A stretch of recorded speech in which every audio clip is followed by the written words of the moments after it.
Modding's fun, and then you realize you have to perform maintenance on those mods. So that's the not so fun part. So what I've done is I've put together a list of tasks that I need to do to keep my GMC Sierra in tip-top shape, especially with all these mods I've done. Let's go.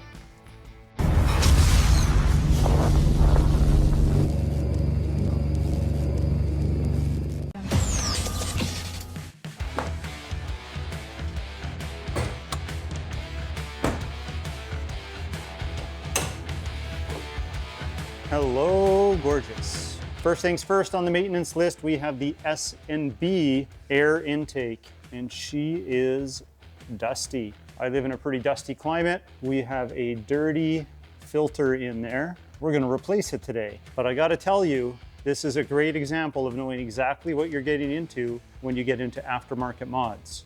Don't misunderstand, this is not an issue with the performance of this modification. I love the sound that it makes. It looks aggressive, it's big, it's mean.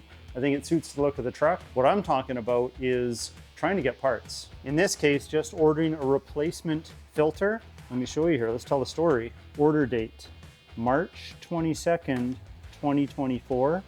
Now I picked this up about a week late. They reprinted the invoice, August 21st, 24. It's no fault of this company.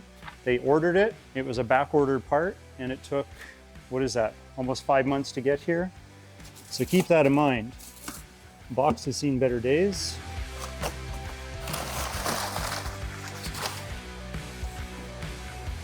But here she is. This is called the dry filter.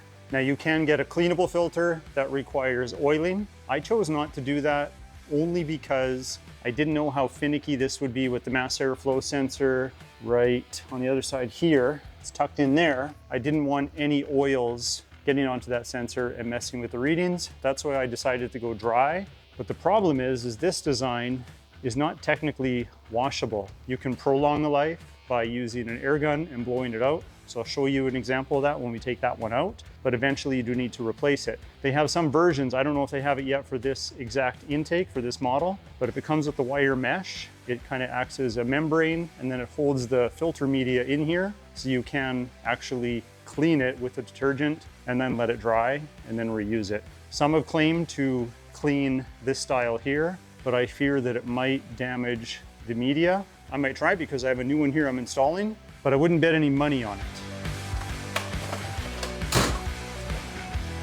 Should be able to loosen this right here. Pop this out. Loosen the throttle body off a little bit. Now hopefully I can just kind of curve this out of the way. Yeah, it should be enough clearance to figure that out.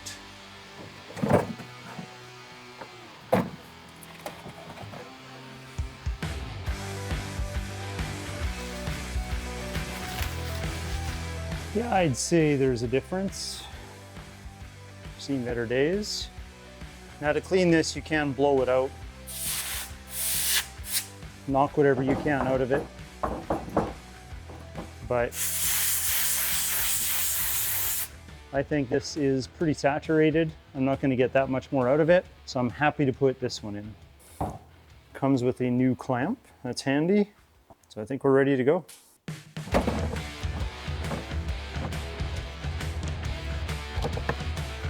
There's a nice little seal there that hooks into.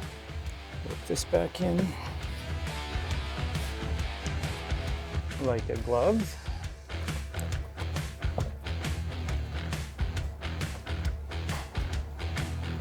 So there, that wasn't too difficult.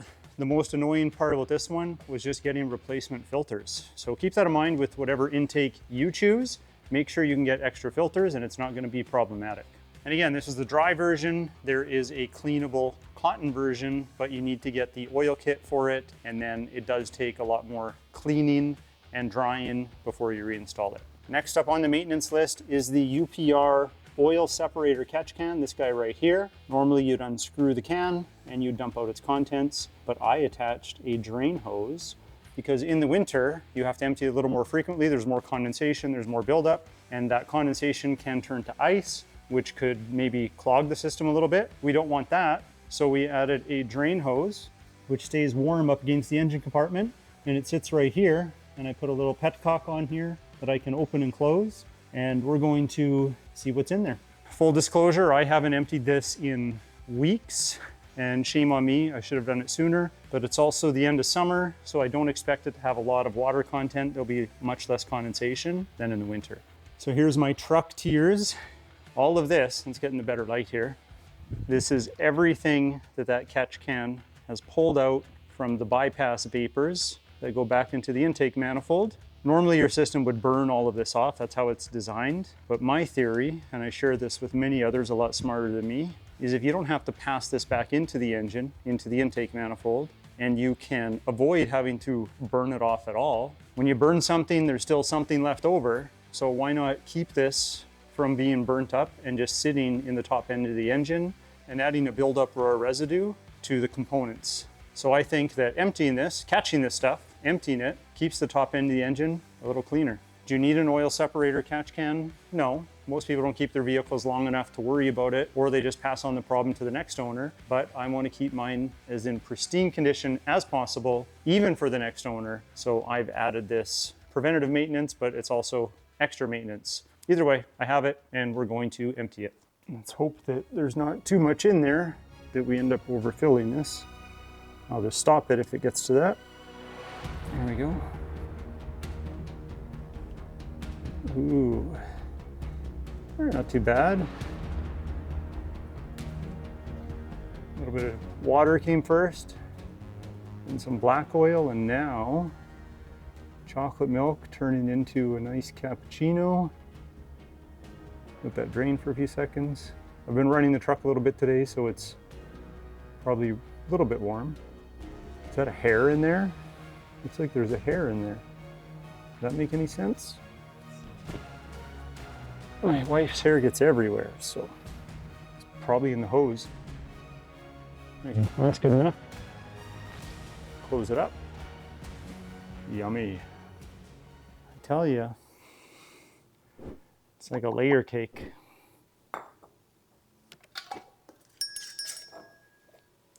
Time for a bigger jar.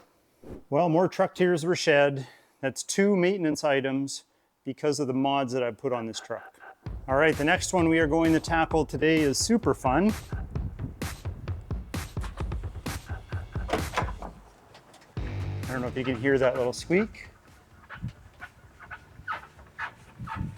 It is time to lubricate the EGR roll track. Now, having the EGR roll track has been amazing. I love this setup. I couldn't be happier, but it does come with some maintenance requirements. We've got to check our rear drain hoses. That's easy visual inspection. There, that's done. We have a couple drain hoses behind the canister. Notice how high up that canister is. We have a wasp trying to play here. Casualty. We have the canister there. We have an inspection port there. We have an inspection port there. I've got to open that up, and there's a spiral mechanism on each side that we have to spray with some silicone lubricant that's safe on plastic. So we're going to open up those inspection ports, do that. And while the bed cover is extended all the way, because we need the bed cover not to be in the canister so we can do an inspection, we will also check the drain hoses and make sure that no water is pooling and they're flowing properly.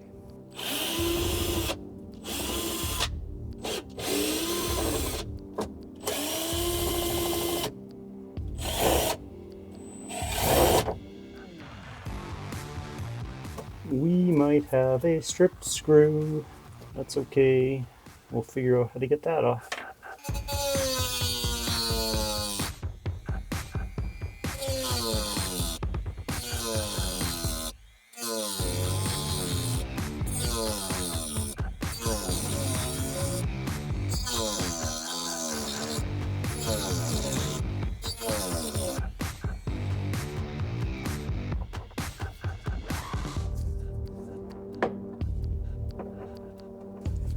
That's what I'm talking about. A little inconvenient, but I think I'm going to replace all 4 of these screws with something with a nicer head on it.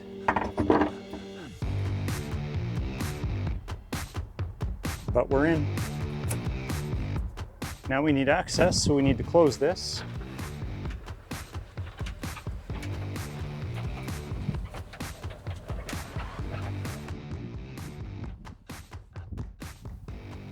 And I gotta crawl in there, but I'm not scared of dark spaces. Make sure we bring our silicone lube with us. It says it's safe on vinyl and rubber, so I assume plastic fits in that category. So in there are the spirals that we need to lubricate. So I'll be spraying that side and the other side.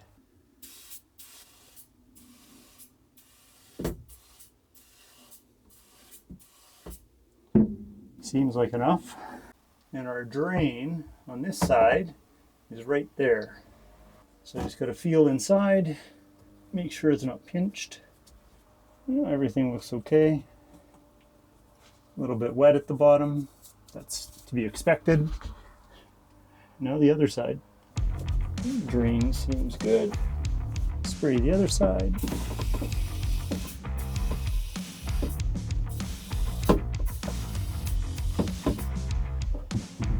There we go. You want to take it a step further, and you have the motorized one. We should inspect the motor for any leaks.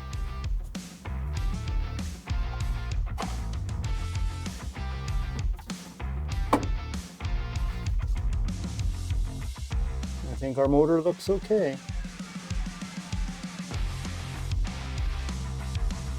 Put the cover back on. Well, this is pretty much done. We'll close it in a second and see if it's a little quieter. We have our screw here I haven't put back in. I'm gonna replace them with some bolts that have a hex head on them, I think. Something a little more robust. I gotta be careful of the diameter though, because it is inset a little bit in the plastic on the inspection covers. For those of you that thought maybe I shouldn't use power tools, yeah, maybe. I used an Allen key to put them back in just to be safe. I think this is just bad luck. I've used power tools on them before, but hand tools sometimes give you a little better control. Let's close her up here.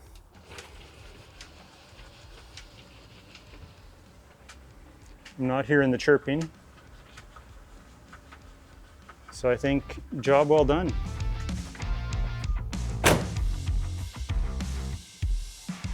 Now, if you've been counting, that is 3 mods that we've had to perform maintenance on. Now for the 4th, we've got some soapy water here, or slip solution we use for PPF. But today we're going to use it to check for air leaks on my air ride system.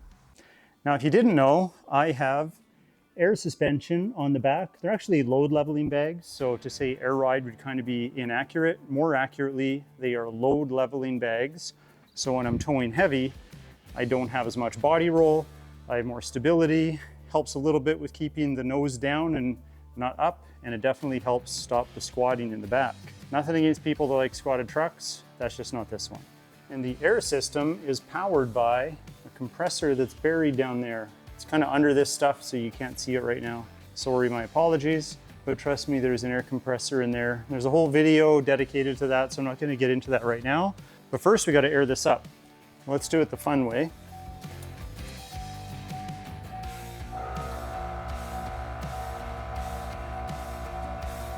Let's go to 51 pounds.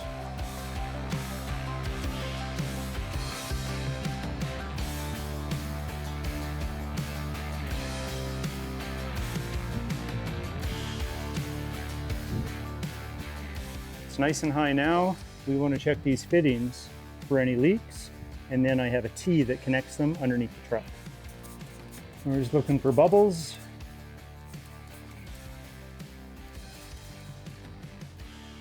That one looks good.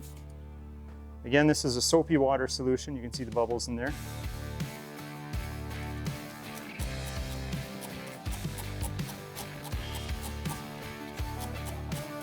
That one looks good too.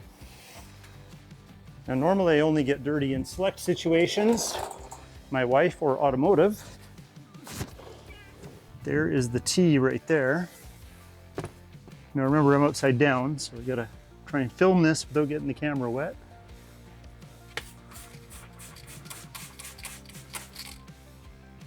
Good from that side. Good from that side. And lastly, I have a shutoff valve right here that it's going to be hard to check with good filming. But I'm just going to put the camera down and then inspect both ends of that switch, because at one time I had an auxiliary feed here, so I could hook up an external line, much like this, and I could use attachments. But because I don't have a tank for a reservoir system to hold a lot of pressure, I only have the bags that can hold the pressure, it really wasn't that feasible. It worked, but it was slow as molasses. So we can always add an auxiliary tank a different day with a dedicated compressor in the back, but we'll figure that out another time.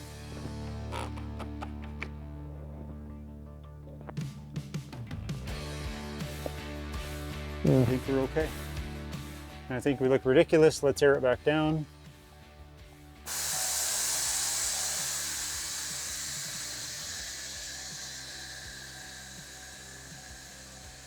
Done.